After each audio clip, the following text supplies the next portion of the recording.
बिस्मिल्लाहिर्रहमानिर्रहीम। अस्सलाम वालेकुम। उम्मीद करती हूँ सब अपने ईमान के साथ खैरियत से होंगे। हम आज लौकी की खीर बनाने जा रहे हैं, जिसके लिए मैंने 250 ग्राम लौकी ली है।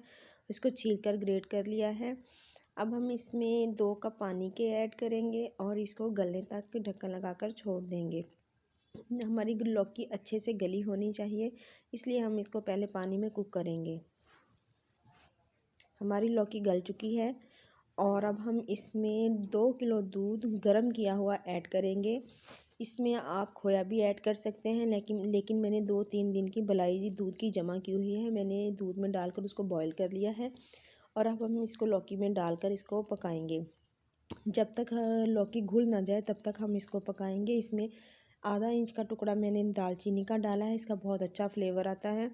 और हाफ कप चीनी का डाला है। चीनी आप अपने टेस्ट के अकॉर्डिंग डाल सकते हैं, जितनी आपको रिक्वायर्ड हो। और इसमें हम थोड़ा सा ग्रीन कलर ऐड करेंगे, क्योंकि लौकी ग्रीन कलर की होती है, इसलिए हम थोड़ा सा ग्रीन कलर ऐड करेंगे।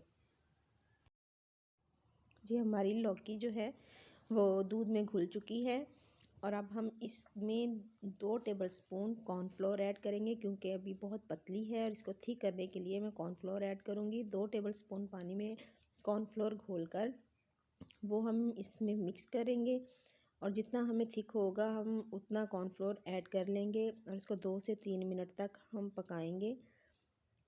आप इसमें साबूदाना भी ऐड कर सकते हैं, लेकिन मैं इसमें कलरफुल सेवइयाँ ऐड करूँगी। मुझे ये कलरफुल सेवइयाँ पसंद है, मैं कलरफुल सेवइयाँ ऐड कर रही हूँ। ये ऑप्शनल है, आप इसमें साबूदाना भी ऐड कर सकते हैं। अब हम इसमें सेवइयाँ ऐड करके इसको रूम टेम्परेचर पर ठंडा करेंगे और फिर हम इसमें क्रीम मिक्स करेंगे। लौकी की खीर अब रूम टेम्परेचर में ठंडी हो चुकी है। अब हम इसमें हाफ पैकेट क्रीम का ऐड करेंगे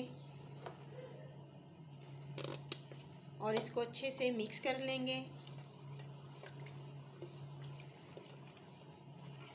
मिक्स करने के बाद हम इसको डिश आउट करते हैं। अल्हम्दुलिल्लाह हमारी लौकी की खीर बनकर तैयार है और बहुत मज़े की है। आप भी मेरी रेसिपी को फॉलो करें और मुझे फ़ीडबैक दें। जज़ाकल्लाहु खैरन कसीरा।